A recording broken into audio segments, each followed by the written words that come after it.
Buenas. Como dejamos las entrevistas, como sabemos, en el mes de julio, por motivos de vacaciones, y dijimos en la despedida, creo recordar que fue a Miguel Río, la última despedida en el mes de julio, ya a finales del mes de julio, dijimos en septiembre, a partir del 15, tendremos que buscar un personaje ideal para empezar otra vez las entrevistas con Citacom. El personaje tenía que ser especial, lo tuvimos que buscar toda la redacción, y digo especial por varios motivos, y Antonio García Santesmase, don Antonio García Santesmase, ese personaje es especial, y me explico por qué es especial. Teníamos que hablar ahora de un momento muy difícil que estamos viviendo en España. Momento político muy complicado, muy difícil, motivo económico también muy difícil, muy complicado, y teníamos que hablar de los dos temas. ¿Qué es mejor que hablar con un catedrático de filosofía moral y política, que Antonio, un experto en política, porque se ha dedicado a la política, muchísimos años se ha dedicado a la política, ha sido parlamentario, es catedrático, como he dicho antes, de moral y filosofía de la UNED, ha escrito infinidad de novelas, artículos, pertenece también a la redacción de la revista francesa Le Vitan, creo recordar también, y también es fundador, como sabemos todos, de Izquierda Socialista, y también fue portavoz también de Izquierda Socialista. Yo creo que era la persona ideal. Teníamos que hablar de la moneda, de esa moneda que nos trae a los europeos, concretamente a Grecia, a Irlanda, los lleva prácticamente de cabeza. Teníamos que hablar de la política ahora mismo en España, teníamos que hablar de la política europea, Merkel y Sarkozy, Sarkozy-Merkel, y por qué no también hablar un poco de la política mediterránea. La política mediterránea, que ahora prácticamente ese núcleo está, podemos diciendo, pivotando los grandes problemas que hay ahora mismo en el mundo. Precisamente por eso está aquí don Antonio, por eso está aquí nuestro amigo, compañero Antonio García Santesmase. Digo amigo y compañero porque no solamente es del partido, siempre ha estado a disposición de la Unión General de Trabajadores. Desde aquí le damos las gracias, y Manolo Pastrana me decía, darle un abrazo de mi parte, porque siempre es un orgullo tener y contar con la colaboración para todos estos temas de Antonio García Santesmase. Buenos días o buenas, don Antonio. Buenas. Inevitablemente, ¿qué es lo que está ocurriendo, Antonio? Bueno, está ocurriendo una crisis muy grave del proyecto europeo. Yo creo que este es el punto más importante de todos. Es decir, en España hemos vivido el proyecto europeo con una enorme ilusión, yo diría que con un enorme entusiasmo. Y eso es comprensible desde la perspectiva de que cuando se producen los mejores años de Europa, es decir, los años posteriores a la Segunda Guerra Mundial, los años que se han venido a denominar de la época dorada, del pleno empleo, de los derechos económicos sociales, de la creación del estado del bienestar, de que de pronto por fin en Europa no hay guerra, la Primera Guerra Mundial, la Segunda Guerra Mundial, pues los españoles nos quedamos un poco pues a la espera, una esperanza de haber podido arribar en ese momento a Europa, esto que vivió, que la gente conoce tan poco, Indalecio Prieto, de intentar en aquel momento, como fuera, un acuerdo con Gil Robles, con don Juan de Borbón, intentar aprovechar el final de la Guerra Mundial para que cayera Franco, que había sido aliado de Hitler, de Mussolini. Y bueno, eso que también se ve en las novelas que ahora se recrean, por ejemplo en la novela de Almudena Grandes, Inés o la alegría. Es decir, recuperar ese momento de decir, bueno, si nosotros hubiéramos podido. No se pudo en aquel momento. La Guerra Fría hace que Estados Unidos apoya incondicionalmente al régimen de Franco, y todo eso provoca que cuando viene la transición, así como tenemos los españoles una percepción negativa del papel de los Estados Unidos, los españoles de izquierda, los españoles que habíamos estado en la oposición democrática al franquismo, sin embargo tenemos una posición enormemente positiva de lo que es esa Europa, de lo que es el modelo social europeo.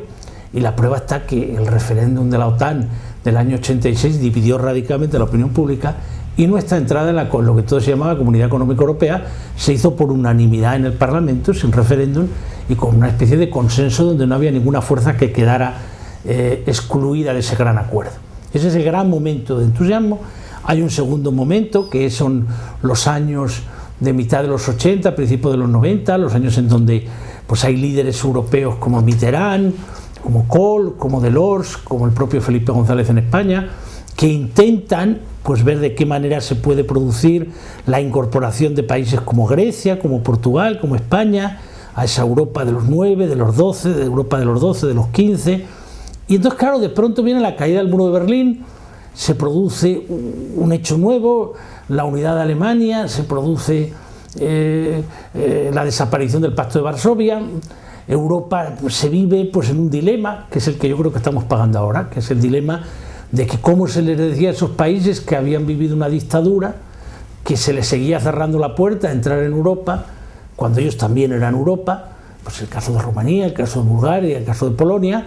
pero claro, eso se hacía en una Europa que todavía no había diseñado claramente su modelo económico, que no había profundizado en qué tipo de Europa queríamos hacer, qué lugar debía tener la moneda, qué lugar tenía que tener la fiscalidad, qué lugar debían tener las reformas laborales, los sistemas de protección social. Y claro, todo eso pues se hace de una forma donde se produce pues esa división de los países europeos que entran en el euro y los que no. Señaladamente Inglaterra no entra como país importante, y después ya con los que entran se había que haber entrado de la manera que se hizo. Por ejemplo, pues ahora aparece, ahora después que Prodi, por ejemplo, decía que, hombre, que quizá era mejor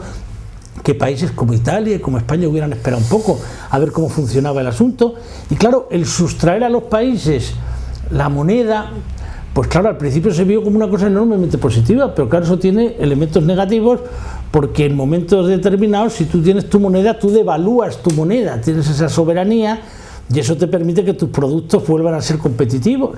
Pero el modelo en el que nos hemos metido es un modelo donde esa capacidad no la tienen los estados, y entonces, claro, pues puede haber una moneda que sea buena para unos, como ha ocurrido con Alemania, y que sea enormemente mala para otros, como ha ocurrido en España. Y yo creo que es lo que estamos pagando ahora en estas circunstancias, de que hay el peligro de que el modelo social europeo pues comienza a ser erosionado, comienza a ser dinamitado, comienza a ser desmantelado. Esta es la situación en la que estamos. Tú has nombrado tres palabras que son básicas, entre ellos una serie de líderes. Has hablado de Felipe, has hablado de Mitterrand, has hablado también de Kohl, has hablado, incluso no has llegado a hablar, pero has podido hablar de Mário Soares en Portugal, de esos grandes líderes. Posiblemente, yo te voy a hacer un par de preguntas, posiblemente falten ahora en Europa otro tipo de líderes parecidos a eso, para que no hubiera ocurrido lo que está ocurriendo. Esa es la primera. La segunda, hablas de fiscalidad.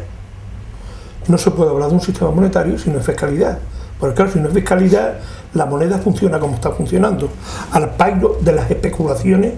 de los mercados. Son dos cuestiones. La primera es la del tema del liderazgo. Vamos a ver, cuando se produce esos años trepidantes del 89 al 91, trepidantes, donde hay una gran figura, que es la figura de Gorbachev, que intenta de alguna manera que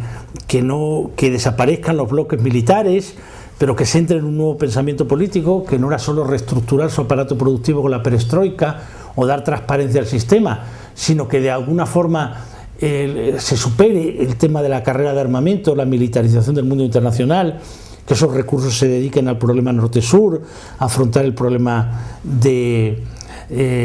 crecimiento económico y del desarrollo sostenible. Todo eso está en los libros de Gorbachev de aquella época. Claro, eso de pronto,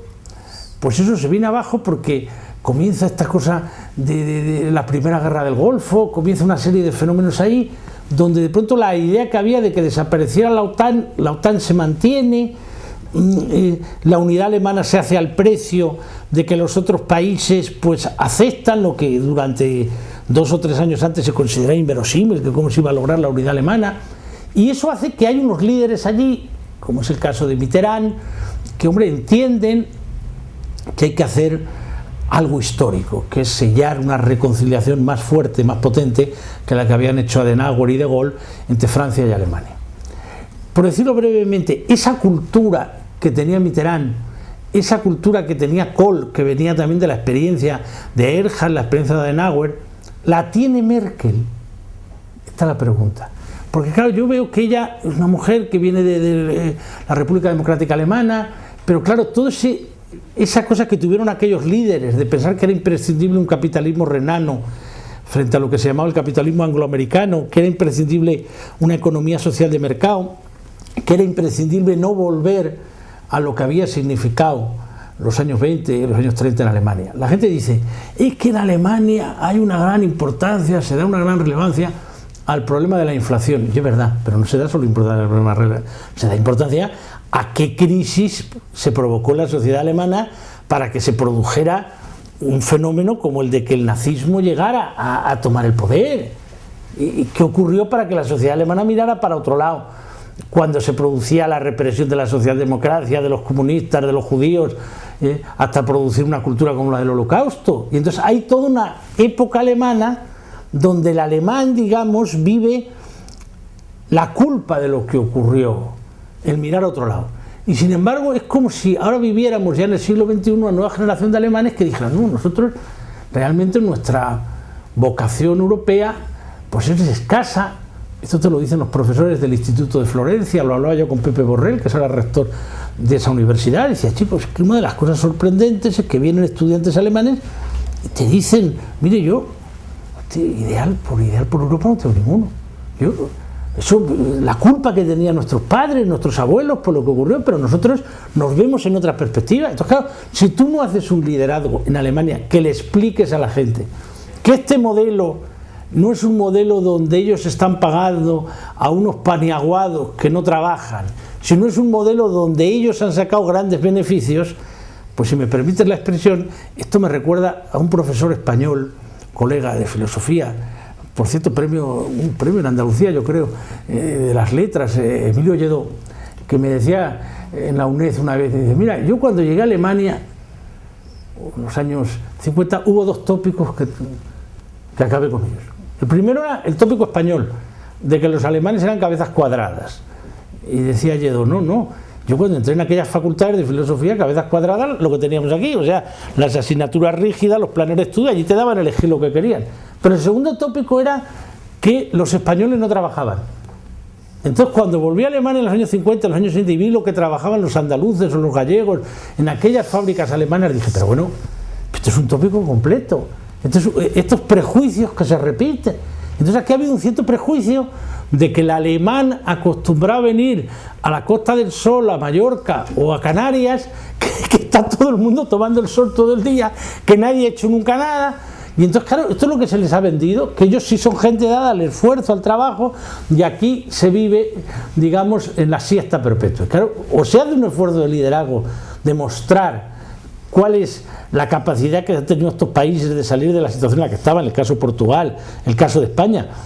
y después cómo se ha invertido ese dinero, porque muchas veces ese dinero se ha invertido en cosas enormemente positivas para el país, como por ejemplo el AVE, como por ejemplo las infraestructuras, como por ejemplo el cambio que se ha dado de la red ferroviaria, como se ha dado de los aeropuertos. No es que se haya gastado en nada, pero claro, eso también le beneficia mucho a los alemanes, a las empresas alemanas que han intervenido. Pero claro, si no hacemos ese liderazgo político,